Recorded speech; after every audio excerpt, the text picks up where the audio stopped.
SEBRAP realiza hoje, dia 19 de setembro, o seminário Crise do Bolsonarismo, reunindo 3 pesquisadores que vêm se dedicando ao estudo da extrema-direita no Brasil. Participam do seminário de hoje a antropóloga Isabela Calil. Ela é professora da Fundação Escola de Sociologia e Política de São Paulo, coordenadora do Núcleo de Etnografia Urbana e do Laboratório de Etnografia Digital e co-coordenadora do Observatório da Extrema-Direita. O que você pretende abordar hoje, Isabela? Bom, tem um balanço e fazer uma espécie de reconstituição e que estado da arte a gente está do ponto de vista de movimento, né, e de implicações políticas, principalmente pós-julgamento no STF. Então, ou seja, acho que as perguntas principais são, acho que todo mundo quer saber, né? O bolsonarismo se enfraquece, fica igual, se restabelece outras bases? O que acontece pós-julgamento pela tentativa de golpe de Bolsonaro e os outros réus? E o que você acha que esses últimos acontecimentos trazem aí para sua análise? Acho que havia uma preocupação, e em certa medida até dentro do bolsonarismo uma expectativa, de que o julgamento fosse mobilizar bases sociais, ou seja, as pessoas fossem para a rua, que tivesse algum tipo até de caos, né, ou de situação que fugisse ao controle. E o que acabou acontecendo é que isso não aconteceu. Claro que a gente teve manifestações pontuais, a gente ainda continua tendo, né, as chamadas manifestações pela anistia, mas a gente não viu um grande movimento de massa, a não ser um número muito reduzido de apoiadores se manifestando especificamente em relação ao Bolsonaro. Só que, por outro lado, a gente tem uma movimentação que ela é institucional. E, nesse sentido, eu acho que é importante a gente olhar, né, entender que tipo de articulação está sendo feita. Entre outras coisas, só para citar uma, eu acho que a manutenção, por exemplo, do Eduardo Bolsonaro na Câmara dos Deputados, estando nos Estados Unidos, e uma manobra, né, para, enfim, estar fora do Brasil, ainda atuando como deputado federal, eu acho que mostra uma certa articulação institucional e uma certa força do ponto de vista de articulação com outros atores dentro do campo da direita, que acho que é algo que a gente pode debater. E a importância desse debate hoje aqui no SEBRAP, o que você acha?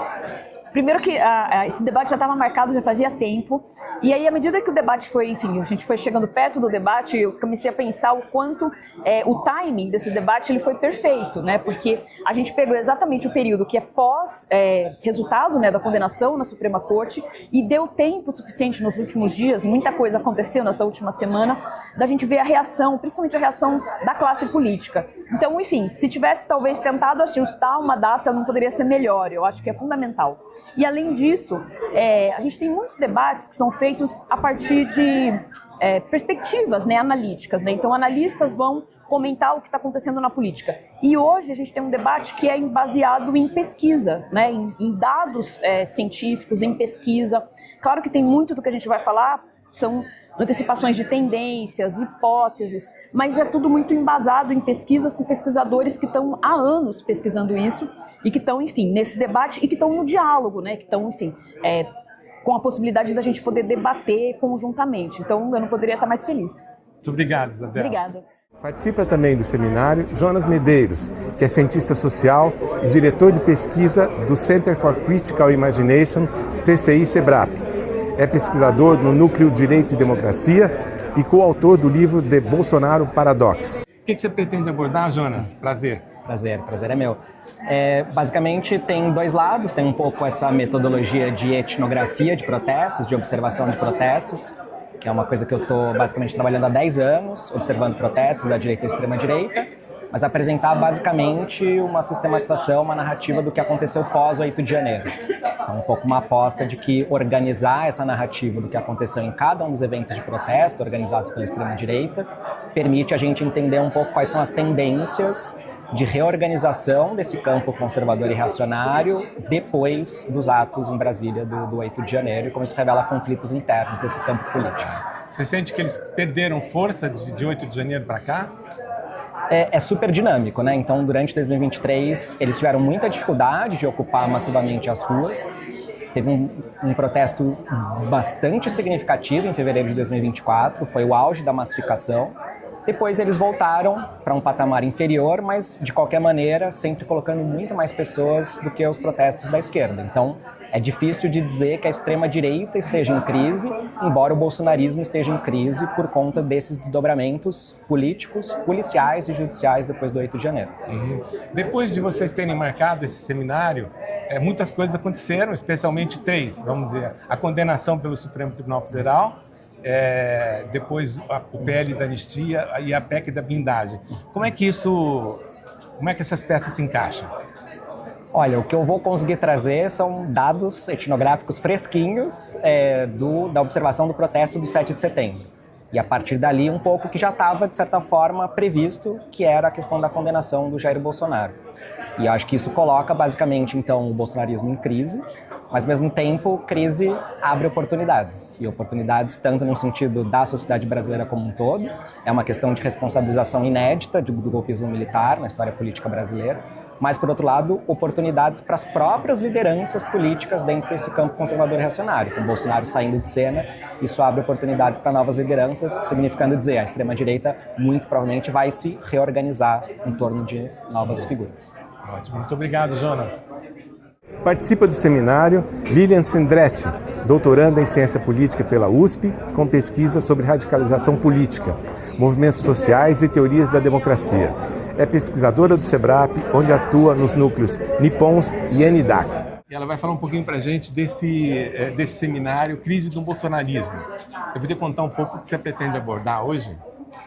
Esses seminários eles são muito importantes porque o SEBRAP está há mais de 50 anos fazendo pesquisa de qualidade interdisciplinar para entender melhor o Brasil, né? E hoje a gente traz essa discussão, né, com uma antropóloga, uma socióloga, uma cientista política, no caso eu, para a gente entender essa dinâmica ou não da crise do bolsonarismo, né? E do meu ponto de vista, assim, eu vou trazer 2 elementos para a gente pensar.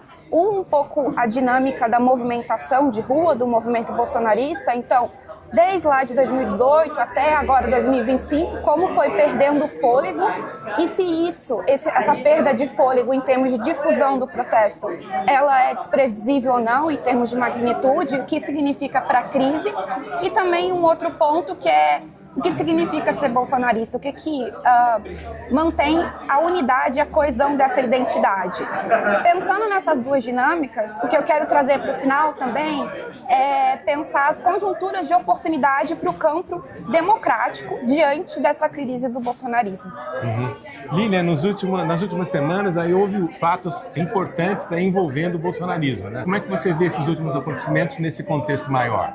Sim, esses acontecimentos, né, eles não surgem do nada, obviamente já tinha uma movimentação do bolsonarismo desde após o 8 de janeiro, de tentar se reorganizar a sua narrativa para se colocar como perseguido, enfim, com muitas aspas, e unificar essa identidade, fazendo protestos primeiro difusos, com menos pessoas, depois vão aumentando, mas sobretudo para unir uma pauta única dentro da direita e extrema-direita no parlamento, que eu acho importante dizer que não atua sozinha, né? Teve votos do Centrão, então a PEC da blindagem e o PL da anistia foram julgados, né, praticamente um depois do outro, então isso demonstra uma dinâmica de acordos que não deve ser desconsiderada e que também tem a ver com dinâmicas de processos políticos que podem, a gente não sabe, né, mas protestos já foram marcados no campo da esquerda ou campo antibolsonarista ou até mesmo pessoas que não são desse campo, mas que estão